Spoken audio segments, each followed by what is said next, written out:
Okay, so Lil Uzi Vert might have just saved his career with this recent announcement. Like, I'm not gonna lie, things were looking really bad, but I mean, they're looking up now, and hopefully we're gonna get some great new music soon. We already got a new snippet. We're gonna go over a bunch of news, including Lil Uzi collabing with an underground producer, this crazy announcement that might change everything, and new snippet, a bunch of stuff. Okay, let's just get into it. But first, if you're new here, drop a subscription, drop a comment, drop a like. You know, I'm bringing you all the rap news, so make sure to stick around. First of all, though, I guess just to understand the context of this whole situation, we need to look at the big flop known as Eternal to Take 2. And I'm not gonna lie, I didn't entirely hate this album. There was just nothing that really stuck out. It wasn't bad, but the big downfall is that it sold less than 60,000 first week. It sold 59,000 first week, and I mean, this is a horrible flop for Lil Uzi. Like, he should be selling 200 or more, at least 150 in my opinion, with the level he's at. But I mean, it was just a complete flop. There was no rollout. The music was bad. Like, it just wasn't it. And for comparison, Yeet sold pretty much 90,000. So Yeet is 50% bigger than Uzi, according to the numbers. So that's just something that we need to focus on, because this is kind of what changes the entire context of what we're about to look at. But, you know, a big point of contention for this Lil Uzi album was the influence of the nitrous gas, the whippets, you know, the silly gas or whatever they call it, that the dentist gives you when you're getting a procedure done or whatever. Remember Ye was hooked on it or whatever? They're saying that Uzi was on that, and then that's why his album was so bad. Like, it kind of just like fried his brain and stuff. And you could even hear certain voices he made on the album that came as a result of, you know, the whippets, because when you do them, it makes your voice deeper for a little bit after. And he was doing these certain whippet flows and like deep voice that were, I mean, very clearly evidenced of doing whippets. You know, there was even photos of him being seen in public holding the balloon which holds nitrous gas, and videos, and I mean multiple occasions and stuff. And it's clear that he was on the stuff that is not good for you. It's really bad for your brain, and it's like a thing that a lot of high school, middle school kids do. It's just really bad, honestly. And it kind of had an effect on the music, like I said. But according to Lil Uzi's TikTok story today, he announced no more bad stuff with like these emojis of like a balloon and a person breathing air.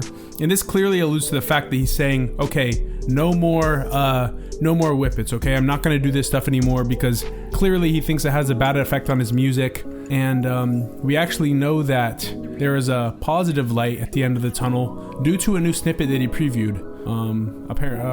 Pretty much not made on whippets, you know. It's like the first non-whippet song we've gotten in a while, but we're gonna go over that in 1 second. First off, there is some speculation about why he's not gonna be on the whippets anymore, and basically Lil Uzi was on probation for like a domestic violence thing or something. He was basically charged with like 3 years of probation after assault with a firearm and some other domestic violence incident with Brittany Bird. And he was put on this 3-year probation in, I don't know, 2021 or 2022, either late 21 or early 22, basically meaning that the probation is about to be up. And so the terms of the probation, I mean, I'm not sure the exact terms, but they most likely include, you know, substance testing. They like test his pee to see if there's anything bad in there. And that's maybe why he was doing the whippets in the first place, because it's not like an illicit substance. It's something you could literally get at like the local vape shop or whatever.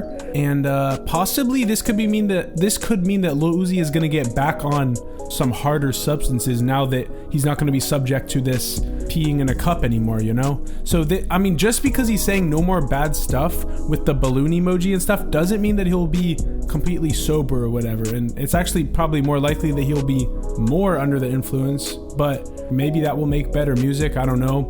I mean, honestly, anything we can take to get another Love Is Rage 2. I mean, back in the days, Lil Uzi was literally a generational talent, you know? If we have the Love Is Rage 2 or the Lil Uzi Vert vs. the World, whatever he has to do to make that happen, you know? But yeah, let's go over this. So basically, along with that TikTok that Lil Uzi posted, you know, on his story saying no more bad stuff, this was also accompanied by a TikTok snippet and like a little video that he posted previewing a new song. and it sounds really good, bro. Like the comments on it were really hyping it up. And there's also another really interesting thing about the song, which is its producer, but we'll go over that in a second. First, let's just look at the comments that were that were on this video. People said things like, sounds like EA Moon, relate, this is beautiful. And people said Love is Rage 3. Someone else said, this, no exaggeration, this is a top 5 snippet. Someone said, this that 2017 sound, man. And then again, they mentioned Moon Relate. They said the last part is heavenly. They said, I've heard enough. Lil Uzi, LIR3 is album of the century. Okay, so basically everyone loved it. I mean, it has 120,000 likes. Clearly a big snippet. And I'll play a couple of seconds for you because I don't know if this will like strike down my video since it's an unreleased song or whatever. But yeah, bro, it sounds good. And the beat is super heavenly. I mean, it literally sounds like it came from heaven itself, okay? And the reason behind this entire beat is actually none other than underground producer We Gon' Be Okay, who is responsible for, I don't know, probably more than half of the careers in the underground right now. Like, he's literally, I mean, okay is the hardest. What's his producer tag? Okay is the hardest. I swear to, like, okay, so regardless, We Gon' Be Okay is one of the best producers in the underground now. He's made songs like Nothing Like You for Netspend. He works with Osama Sun. He works with pretty much every big artist in the underground. You know, Isaiah TG, Glock 40, Yapo JJ, Duop Kane, Xavier So Based. He's super influential. I mean, his songs are everywhere, and I guess Lil Uzi took notice of this because We Gon' Be Okay took to his story to post that the Lil Uzi snippet that he put on his TikTok is actually produced by OK. And apparently they have a bunch more songs in the vault, possibly even a whole tape or album worth. And then along with that announcement for producing the Uzi song, We Gon' Be Okay also posted more music loading, saying that he has more songs on the way with Lil Uzi. And I mean, that's such a huge look for him, bro. And OK deserves it because, I mean, his beats are literally carrying the underground right now, bro. Like, I Eat Humans by Isaiah TG, Bad Man by Glock 40, you know, Nothing Like You by Netspend, I Know What You Did Last Summer by Osama Sun. These are like era-defining music. Like, when we look back on these songs in a few years, I mean, they're gonna be beautiful and influential and whatever. But additionally, I think we need to go over other commentary on this whole thing because it all boils down to Lil Uzi being off of the Nas, you know? And I mean, I even made a whole video about him being on it before. And I remember when I first dropped it, people were like, oh, what are you talking about? Like, you're wrong.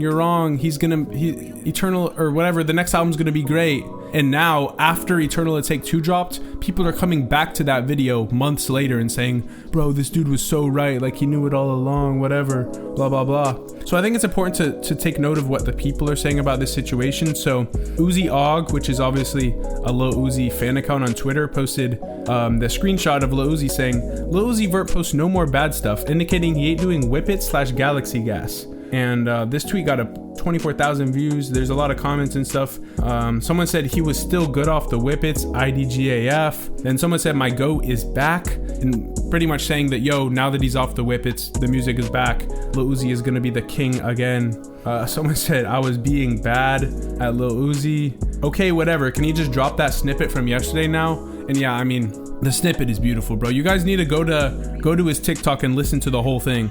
People were also asking where he posted this because a lot of people don't know about like TikTok stories or follow Lil Uzi on TikTok. And I think it's really interesting that he's using TikTok to roll out the album or like announce these singles or whatever, because I feel like he has way more of a presence on Instagram, but I guess he didn't want to use that for some reason. It's definitely more low key. Like, if he had posted that on Instagram, way more people would have seen it. So I'm not really sure why he did that.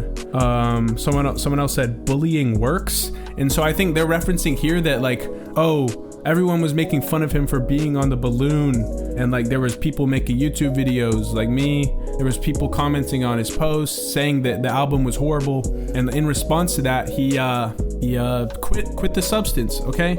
But like I said earlier, this might just mean he's gonna get on some harder stuff that he was probably banned from probation. But let's also look at the Playboy Cardi subreddit, which might not be the best source of information for Lil Uzi stuff because whatever. Let's just look over it. They said Lil Uzi seems to announce he is no longer doing nitrous oxide. The top comment was, bro looking at me like I took it away. Bro look like this. And that's such a cute dog, bro. Wow. Bro saying no more bad stuff like he ain't finna pop other stuff. But yeah, that's what I'm saying, bro. Like, Lil Uzi is definitely, now that he's off probation, he's probably gonna get back on, you know, the pills or whatever. But I honestly, it could be argued that the nitrous is worse than that. Obviously, it depends on the usage or whatever, but I mean, creativity wise, the Eternal Let's Take 2 was horrible, and he was sober except for the nitrous. So I mean, obviously there's gonna be people arguing this point. It's really contentious, people talking about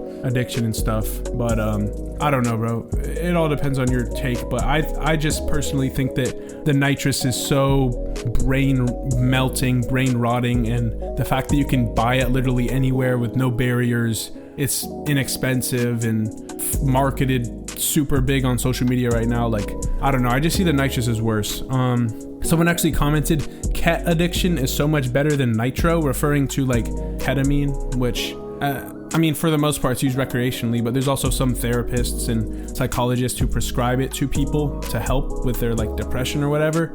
So I see where he's coming from. Someone actually replied though, genuinely is though, nitrous oxide when used often is one of the most horrifying drugs. The effects to your brain and central nervous system for not being able to process vitamin B12 is catastrophic.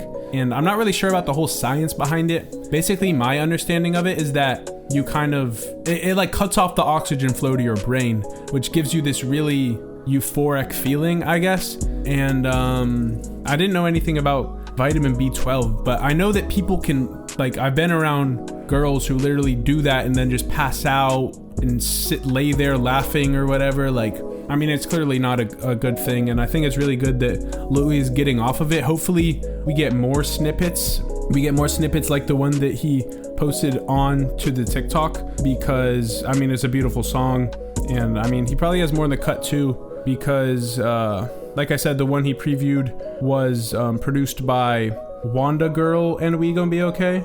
But additionally, there was other news that surfaced in the Uzi subreddit that said Uzi is now working with We Gon' Be Okay. He also has his own producer tag with Uzi, and so apparently Uzi did a new We Gon' Be Okay voice tag or something, and they also posted this video of We Gon' Be Okay.